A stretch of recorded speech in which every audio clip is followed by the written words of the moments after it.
that Jesus is love.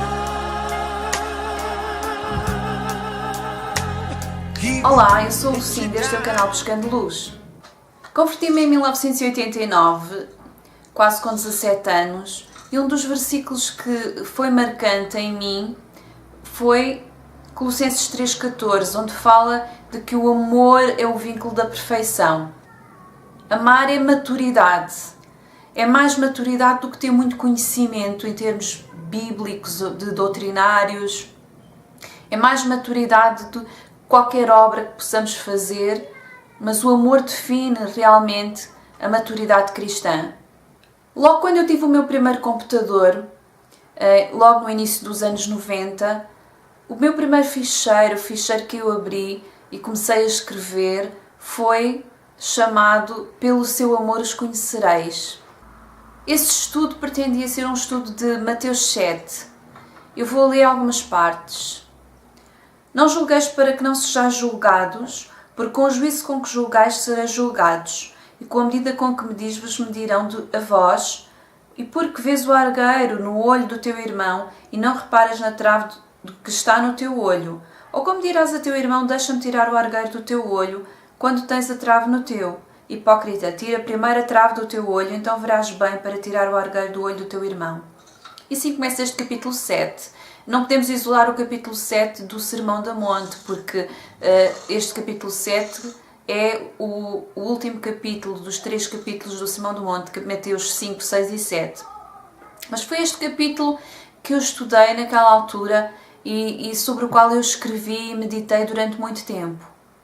E Yeshua fala-nos aqui de não julgarmos, de olharmos para nós próprios em primeiro lugar, para depois podermos ver bem, tirar o argueiro do nosso olho para depois vermos bem e podermos ajudar os outros. Não, ou seja, a prioridade é olhar primeiro para nós e depois para os outros. Não possamos exortar os outros, mas exortar com o objetivo de edificar e amar é muito diferente de um julgamento de cima, julgamento em que eu me considero superior ao outro. Mas quando eu olho para mim e eu consigo ver em mim aquilo que não está bem e para tirar o meu próprio argueiro, eu vou com humildade perante o outro e consigo lidar com o outro de uma forma diferente. Não com um julgamento de uma forma superior, mas compreendendo que há imperfeições em nós, assim como há nos outros. Diz o versículo 9: Qual dentre vós é o homem que se o filho pedir pão lhe dará uma pedra, ou se lhe pedir peixe lhe dará uma serpente? Se pois vós, sendo maus, sabeis dar boas dádivas aos vossos filhos, quanto mais o vosso Pai que está nos céus dará boas coisas aos que lhes pedirem. Eu não me canso de repetir isto. Aquilo que eu não sou capaz de dar ao meu filho, Deus também seria incapaz de lhe dar, nem que houvesse um propósito superior. Então temos de ter cuidado com aquilo que atribuímos a Deus, pensando que Ele tem um propósito em determinadas coisas que nós seríamos incapazes de dar aos nossos filhos. De seguida o versículo 12 diz: Portanto, tudo o que quereis que os homens vos façam, fazei-lhe vós também a eles, porque esta é a lei e os profetas. Não que substitua a lei e os profetas, mas era o sentido, o espírito que estava por trás da lei dos profetas. Era o amor. Eu não vou falar muito sobre isso agora, sobre a lei, porque quero-me centrar aqui em Mateus 7. Mas sempre foi o amor que esteve por trás da dádiva da lei. Sempre foi o amor, e o Sermão do Monte, mais dos capítulos anteriores a este, mostram isso. E chegamos então à passagem em que eu me centrei todo aquele tempo. E diz assim: Pelos seus frutos os conhecereis. Colhem-se porventura uvas dos espinheiros ou figos dos abrolhos? Assim toda a árvore boa produz bons frutos, porém a árvore má produz frutos maus. Uma árvore boa não pode dar maus frutos, nem a árvore má dar frutos maus. Toda a árvore que não produz bom fruto é cortada e lançada no fogo. Portanto, pelos seus frutos os conhecereis. Nem todo o que diz Senhor, Senhor entrará no reino dos céus, mas aquele que faz a vontade do meu Pai que está nos céus. Muitos me dirão naquele dia: Senhor, Senhor, não profetizamos nós em Teu nome? Em Teu nome não expulsamos demónios? Em Teu nome não fizemos muitos milagres? Então lhes direi claramente: nunca vos conheci. Apartai-vos de mim, vós que praticais a iniquidade. E naquela altura eu procurei, pelas Escrituras, que frutos eram estes. Pelos seus frutos os conhecereis. Eu queria mesmo saber que frutos eram estes, porque na igreja onde eu estava na altura diziam que os frutos tinham a ver com as curas, com os milagres, e para mim isso até fazia sentido. Mas comecei a estudar melhor a passagem para saber o que é que as Escrituras diziam, que frutos eram estes. Porque aqui dizia o contrário, que não eram as profecias, não eram os milagres, que eram os frutos. Porque eles diziam, Senhor, Senhor, não fizemos nós tudo isto em teu nome? E o Senhor dizia que não os conhecia, que era pelos frutos que os conheceríamos. Então isto não eram os frutos. E com isto eu não estou a querer dizer que onde há milagres e manifestações sobrenaturais que não são de Deus. O Evangelho, sem as manifestações sobrenaturais, é incompleto. Biblicamente, em todo o Novo Testamento, quando nós vemos a pregação do Evangelho, há manifestações sobrenaturais de Deus, há curas, há milagres, há uma intervenção divina na vida das pessoas, nas misérias humanas. O Evangelho completo é isto. Então eu não estou a ir contra estas manifestações que acompanham a pregação do Evangelho. Aqui a questão é que isso não define aquele que é de Deus daquele que não é de Deus. Podem existir pessoas onde nós vemos essas manifestações, mas que não sejam pessoas que Deus considere profetas dele. E aqui o texto repete 2 vezes, no versículo 16 e no versículo 20. Pelos teus frutos os conhecereis. Que frutos são estes? Está escrito que se alguém não tem o Espírito de Cristo, esse tal não é dele. E que o Espírito é o vínculo, é o selo que nos marca e que nos define como sendo de Deus. Então esses frutos que nos identificam como sendo de Deus, como ser a árvore boa que produz bom fruto, tem que estar associado ao facto de eu ter o Espírito de Deus. E naquela altura o meu estudo levou-me até a João 15. Esta passagem fala do tal fruto, o tal fruto que é necessário que produzamos para que sejamos identificados como aqueles que são a boa árvore. E João 15 diz assim: Eu sou a videira verdadeira e meu pai é o lavrador. Toda a vara em mim que não dá fruto atira, e limpa toda aquela que dá fruto, para que dê mais fruto. Vós já estáis limpos pela palavra que vos tenho falado. Está em mim e eu em vós, como a vara de si mesma não pode dar fruto se não estiver na videira, assim também vós se não estiverdes em mim. Eu sou a videira, vós as varas. Quem está em mim e eu nele, esse dá muito fruto, porque sem mim nada podeis fazer. Se alguém não estiver em mim, será lançado fora como a vara e secará, e os escolhem e lançam no fogo e ardem. Se vós estiverdes em mim e as minhas palavras estiverem em vós, pedireis tudo o que quiserdes e vos será feito. Aqui há uma associação entre o dar fruto e estar nele, estar no Senhor, e a Yeshua está a falar que precisamos de estar nele. Então já é uma pista. Sabemos que o facto de ter o Espírito é essencial, mas ele agora chama-nos para estar nele. O que está nele dá muito fruto. E sem estar nele não conseguimos dar fruto. Sem ele não conseguimos dar fruto.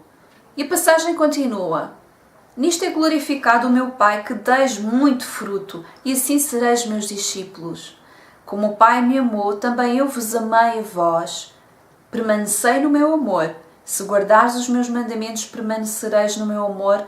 Do mesmo modo como eu tenho guardado os mandamentos de meu Pai, permaneço no seu amor. Tenho-vos dito isto, para que o meu gozo permaneça em vós e o vosso gozo seja completo.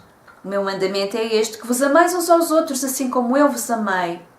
Ninguém tem maior amor do que este, de dar alguém a sua vida pelos seus amigos. Vós sereis meus amigos se fizerdes o que vos mando. Já não vos chamei servos, mas porque o servo não sabe o que faz o seu senhor. Mas tenho-vos chamado amigos, porque tudo quanto ouvi do meu Pai vos tenho feito conhecer. Não vos escolhestes vós a mim, mas eu vos escolhi a vós, e vos nomeei para que vades e deis fruto, e o vosso fruto permaneça, a fim de que tudo quanto em meu nome pedirdes ao Pai, Ele vos conceda. Isto vos mando, que vos ameis uns aos outros. E aqui está a resposta. Ele fala de dar fruto, de estar nele, de dar muito fruto. E agora, se começarmos aqui a tomar atenção aos pormenores daquilo que o Senhor está a falar, reparem como ele refere: permanecei no meu amor. Esta palavra permanecer e amor está aqui agora uma constante no resto do texto. Como o Pai me amou, eu também vos amei. Aprendei de mim. Permanecei nisso. Depois volta a repetir: permanecereis no meu amor se guardares os meus mandamentos. Porque os mandamentos, a base dos mandamentos, tudo o que está por trás dos mandamentos é o amor. Como eu tenho guardado os mandamentos do meu Pai e permaneço no seu amor, volta sempre a dizer permanecer no amor, permanecer em amor. Depois falo do gozo, a alegria, e repete aqui várias vezes a alegria, e já vamos ver porquê. E de seguida diz: o meu mandamento é este, que vos ameis uns aos outros como eu vos amei. Lembram-se de ouvir falar que o primeiro mandamento é amar a Deus e o outro amar o próximo como a nós mesmos. Mas Yeshua veio trazer uma mudança. Já não é amar o próximo como a nós mesmos, mas amá-lo como Ele amou. Amar como Ele amou faz toda a diferença.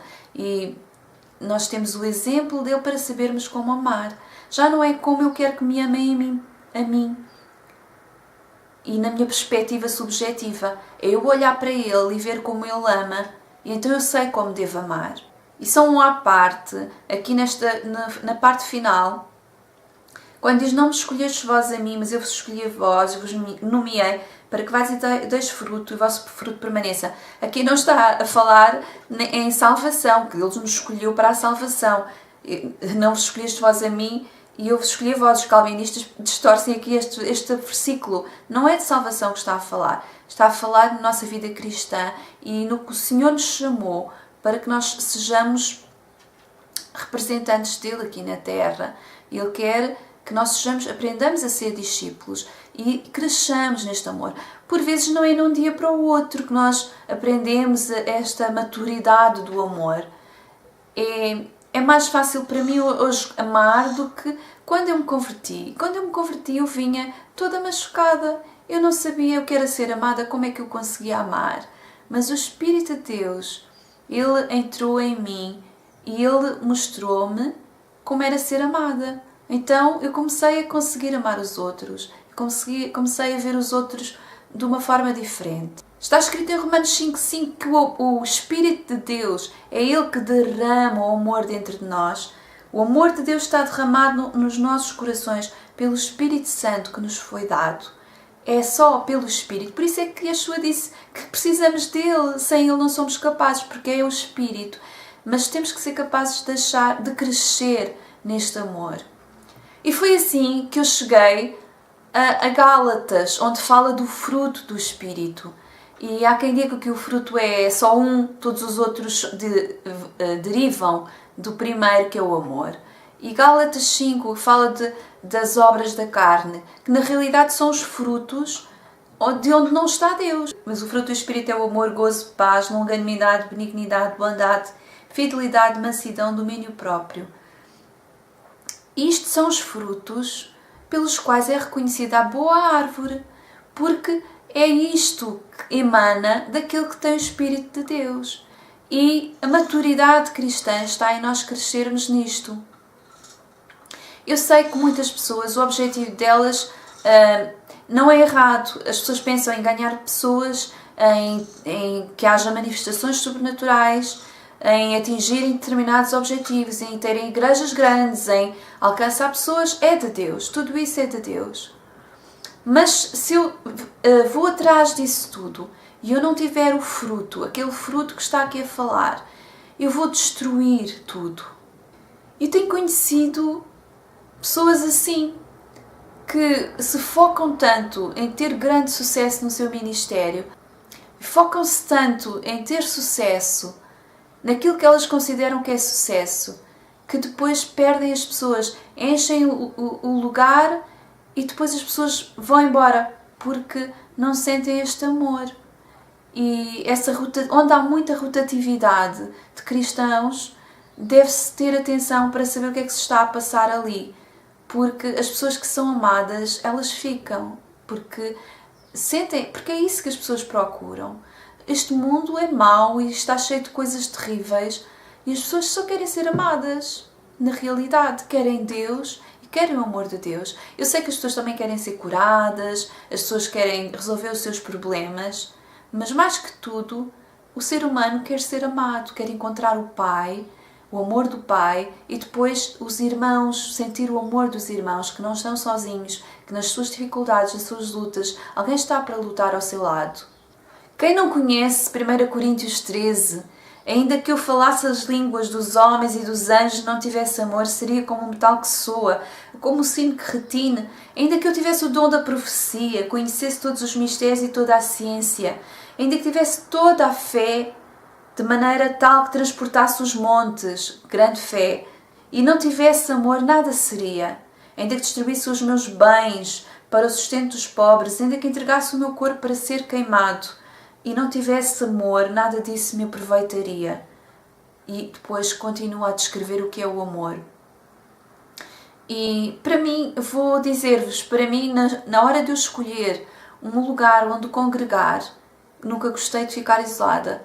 O sentir que há ali amor de Deus primeiro, sentir que o amor de Deus está ali, que há uma adoração em que se busca o amor do Pai, e depois sentir os irmãos ali, saber que quando eu estou numa situação de aflição, eu posso contar com alguém, é muito importante. E eu tenho que estar também disponível, porque chegam muitas pessoas despedaçadas deste mundo. Eu tenho que estar disponível a orar, a saber abraçar, mesmo de coração, com o amor que tenho recebido, saber dar aos outros. Paulo diz que com a compaixão que nós recebemos, a consolação que nós recebemos, temos que saber dar essa consolação aos outros.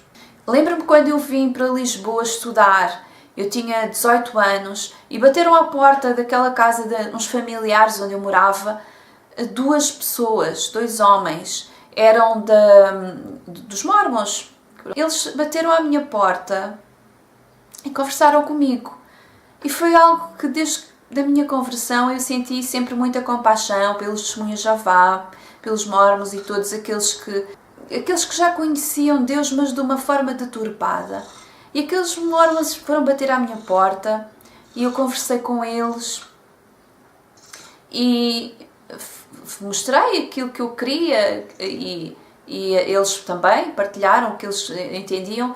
E no final eu não me lembro bem já do que é que nós falamos, mas houve algo que eles disseram que nunca mais me esqueci.